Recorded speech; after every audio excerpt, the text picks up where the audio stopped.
زما د بدن نه به دا روح راخکل کیږي، ستا د بدن نه به راخکل کیږي. موږ له به بل غسل راکوي، زموږ نه به دا کپړې وباسي، موږ به په سپینو څادرو کې راتاویي، په جنازه کې به مخلي، خاورو ته به م کوزوي، په موږ به د خاورو باران شروع کیږي، بیا به ملایک راپاڅوي.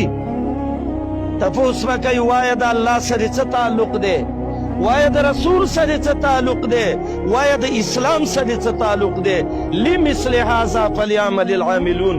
ای ورونو دا ورځ را روانه ده، هر سړی مخې ته ودروئ او دې ته سوچ وکړئ. ګوره نن موږ د بل جنازه کوو خو موږ نه خپله جنازه هیره ده، موږ بل له غسل ورکوو خو خپل ځان رانه هیر دی، موږ د بل په قبر خاورې غورځوو خو موږ نه خپل قبر هیر دی. رب څه وایي؟ واتقوا یوما، داسې یو ورځ را روانه ده د هغې د عذاب نه ویرېږئ، ترجعون فیه الی الله، چې ټول به الله ته واپس کېږي.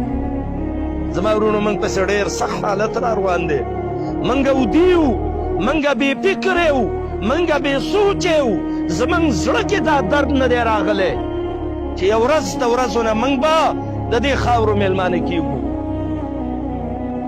الله دې موږ سدا فکر پیدا کړي. که موږ سدا فکر پیدا شو، تاسې یقین وکئ موږ نه په اخترو کې چکر ورتلی شو، نه ګډېدی شو، نه ډمان شو راوستی، او نه اسمانونو ته ډزې شو کولی، او نه به خطیبان او نه د حکومت خلک به تا ته وایي چې ډزې مه کوه. دا خو موږ بې فکره بېهوده او بې سوچه یو.